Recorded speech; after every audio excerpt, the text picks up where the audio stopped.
Welcome back to Where Rangers Walk. This week, we're giving Collie his flowers. These two called it, said start him to get goals. By goodness, they were right. We're talking about clean sheets, that win at home, set pieces, and who've been the best fans this year to come to Loftus Road. Of course, we're doing that with Jawad and Michael. Welcome back. And did it. Hello. How does that feel? It's an amazing feeling. Yeah. I think what it does is you forget about the previous 7 months. Within that 90 minutes, you forget everything that's gone before, and like everything's perfect again. Everything is fine, and it is staggering how quickly that kind of feeling can lift. So yeah, it was fantastic yesterday. Okay, I mean, I'm going to say, did you see it coming? I mean, I know you can't hand on heart say you did, but actually, Michael, in the last 2 weeks on here, both of you have been saying defensively we're improving. We just need the goals, and by goodness, you got them. I mean, it's been a long time coming. Our performances have been improving slowly. Our signings have taken a little while to embed into the team, but we showed what we can do on yesterday, and hopefully we have a good week. Okay, we've got to obviously talk about the main man, Rayan Kolli, baby, as Dennis says. Bench says if the next post isn't Collie signing a long-term contract, we riot, and Collie has to start the next game. So, Jawad, as a weird twist of fate in Salah getting injured and having to go off, what you've been saying for weeks and others have been saying weeks finally materialised, and he got more than just 5 minutes, and here we are, with everyone shouting his name. It's a really odd situation, because if you go back to July, he played in the preseason friendly against Spurs at home and was outstanding, and he was the standout player on both teams. If you went on social media afterwards, you searched his name up, you had Tottenham fans talking about him. His highlights reel from that game was fantastic, and I think we all kind of got a little bit carried away from one performance in the friendly, and he kind of kept on going in pre-season. Started the first game against West Brom, set up the goal, I think, and then kind of disappeared. And there's been lots of rumours about contracts and him being out of contract in the summer and refusing to sign a new deal. QPR offering him something like £700 a week. So rumour after rumour, his family involved, his dad involved on social media. So no one's really known what's happening. And then basically their hands being forced with the injuries. And even yesterday, I doubt we would have seen him till 75, 80 minutes maybe. And he comes on, and not only does he score, his hold-up play was good. He got in behind. He almost scored 2 fantastic goals second half as well. So he couldn't have done any more to kind of nail down that starting spot. And I'll be honest with you, there's no one else for the next 3 or 4 weeks anyway. So he's given himself that perfect platform. So I just hope we don't put the pressure on him. QPR are very good at getting a young player in, and then the hype building. I've seen someone say, give him what he wants. Give him what he wants. You just can't do that. So there needs to be a kind of a little bit of pressure taken off him almost, I think. But yeah, it couldn't have gone any better yesterday. So these rumours of him falling out with Marty, were they exaggerated then, Michael, do you think? Or yeah, I mean, truth in them? I don't think any of us really know what's going on behind the scenes. I think it's perhaps the way he's negotiating the contract. I think his dad's his agent or something like that. And I think on Twitter as well, people are putting a lot of pressure on Marty, saying, why aren't we starting this guy because of that cameo against Tottenham? And yeah, it seems to be, he proved that everyone right when he came on for Salah yesterday. But it seems to be at the moment, I'm in two minds whether he's going to kick on. Obviously we want him to sign a contract, but I don't even know if he'll be at the club come next season. So okay. Some other tweets about it. Winning 3-0 whilst 5 players being short is outstanding. We don't take this lightly because that is a solid Norwich team. We're not our best either. We beat Oxford next, and our season is finally underway. Come on, you ours. you're out of the relegation zone now. You've sent Hull City bottom, and now Oxford at home. It's going to be the most QPR thing of all, isn't it? Just go and lose that. But I've got a friend who supports Oxford. I literally said that 3 hours ago. It'll be the most QPR thing ever to lose at home now. Yeah, but crikey, this is a little bit exciting that the season could actually start here. Yeah, previous tweet. I would say there was at least 5, probably 6 players yesterday that if they had been available would have started that game.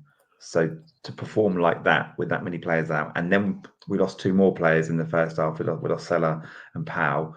So actually, by half time, we were 8 first team players down.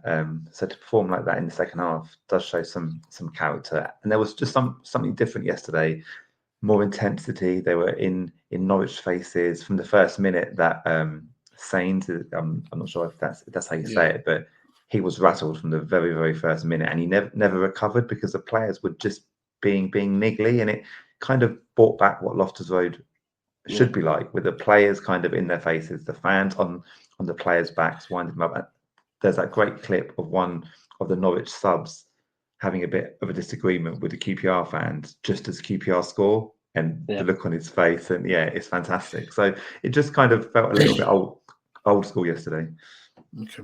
I want to ask about the clean sheets, Michael. We asked you last week about what's behind them, but more people are kind of highlighting them here. Rob says 3 clean sheets on the bounce, another good performance. Marty has us firing. I just pray that we don't follow last season and only play well against the good teams with our winnable games coming up. 0 goals conceded and 5 scored in our last 3 games. Michael, what do you put it down to that you are now much more solid defensively? I think the goalkeeper helps. I think it gives the defence confidence. I know we go on about him every week, but he gives everyone confidence. You've got Morrison, who's looking like an experienced Championship centre-half. You've got Jimmy Dunn, who kept arguably one of the best wingers in his back pocket yesterday. And I feel like he's coming into his own. He's being a leader across the back, which is what we want. I think yesterday was probably his best game for us this season.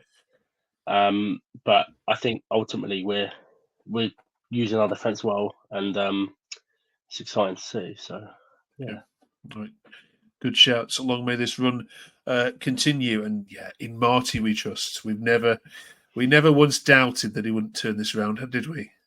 I was wavering a tiny bit a few weeks ago. Oh, you weren't. Tiny bit. No, you weren't. You'd be slung off here if you were. Right. Set pieces then. The world's gone crazy this week for set pieces, talking, of course, about how Arsenal are setting up. So we thought we'd get your views on it. First of all, is this just woke nonsense, Jawad, when we're talking about... I mean, we talked to Norwich fans earlier. They were... Their headline in our chat was they want to sack their set piece coach rather than... because he just hasn't done the business for them this summer. I mean, is it crazy that we're putting this much emphasis on set pieces? I think it's mad, and I'll be honest. Our first 2 goals yesterday, all it was down to was a ball put into an area that caused issues. If you've got somebody who can deliver a ball, I see too many QPR corners, too many free kicks hitting that first man, and it maybe is the most frustrating thing about watching QPR is the lack of somebody who can just put the ball into an area. The first 2 goals yesterday, I doubt it was anything they've worked on the training ground, and maybe I'm doing them a disservice, but it just came down to putting the ball into an area where players can attack it. I think defensively, there's probably a bit more work that goes into it, but it seems to be kind of the kind of fad, doesn't it? But I mean, Michael, I'm sure you played football. I don't know what to level, but you'll remember coaches telling you, won't you, even at school level, just get the ball in the box and get your head on it. Yeah, I think it's sticking. Yeah, I think it's sticking to the basics is what we need to do. I think if you get the ball in there, someone can attack it. And ultimately, if we're playing with forwards that are going to get in behind the defence, then we'll create chances and eventually score goals, which is what we saw yesterday. We'll ask you in a minute for your best ever player in terms of deliverers of dead ball situations. So get your thinking caps on for that. Let's just have a look at where we stand, though, in the set piece table. So QPR 10th. Hey, you're good at something. With your 6 set pieces this season so far in one, and with obviously one penalty as well. So you're doing okay. But look at Derby there, sitting right at the top, and Millwall. You can see the style of play, can't you, is influenced by the managers. What do QPR need to do more of for you, Jared, to take more out of the set pieces they get? First man, literally at corners. The corner yesterday from Madsen, I think it was quite an outswinger, but again, it just was put into an area where players can attack it. I think having a left footer, having that option of kind of someone who can take it from either side was important yesterday as well, because Powell's delivery yesterday was pretty good in the first half, and players taking responsibility defensively as well. And I think saw it possibly going back to the first game of the season where balls came into the box, players weren't taking responsibility. We've got quite a lot of height in that team with Samfield when he plays, Cook, Morrison, Jimmy Dunn. Powell's not the tallest, but he's good in the air. So I think just taking responsibility. Okay. All right. Thank you very much for that. We'll leave that discussion point there. Last week we asked you for your FA Cup dream ties. I don't think either of you mentioned Leicester away, did you? But I can't quite recall that. Michael, what's your take on this? Marty's going up against Rude, of course. Yeah, I mean, I think it's probably arguably the worst draw we could have got. I think it doesn't excite anyone. It's a tough side to go up against as well, away from home. And you've not got the benefit of visiting a big, like a Chelsea away, Tottenham away, or Everton at Goodison Park. But at the end of the day, it's what I expected. You can't expect anything else. I'd rather have had a conference side or anything like that. At least we could probably go through. But I don't know. I think we'll lose that, to be fair. Yeah, you'd have wanted Dagenham and Redbridge, wouldn't you, Joe? Like Millwall got. Yeah, that'd be great. But again, it just doesn't excite, does it? I think both teams aren't going to be that fast if they lose, which is a shame. But at least it's Saturday 3:00, because that Everton Peterborough game on a Thursday is a disgrace. Absolute disgrace. It's not even on TV. It's stupid o'clock. All right, thank you very much for that one. Best fans who have visited Loftus Road finally this week. We were talking about this because it's Christmas and we're in the season of goodwill to all men. Who do you want to give a shout out to? I think West Brom, first game of the season. Obviously, it helps they won 3-1. But I feel like West Brom always have a good support away. They create a good atmosphere. I think also an honourable shout with Portsmouth as well. Okay. Jared? Yeah, we've had Portsmouth, Plymouth, Middlesbrough always travel well, considering we seem to always play them on a weeknight. And a special mention to the Norwich fans yesterday, because the comedy value of those pre-match videos that one of their fan sites records where they're predicting that the game's going to be over in 20 minutes, it's given us a lot of entertainment on social media today. So thanks. Okay. Right, brilliant. Thank you very much for that one. Just before we let you go, the best player for QPR you got excited about when they were stood over a dead ball, Michael? I'll be honest, in my lifetime, I don't know a one of note, but Jake Bidwell could take a free kick, Joey Barton could take a free kick, but that's about it, to be fair. Fair enough. Let us know in the comments below, Joed. Probably going back to someone like Richard Langley, scored a couple of free kicks, I think. Akos Buzaki. But yeah, there's no one who I would say has been a set piece specialist. Okay. Let us know in the comments if you can think of one.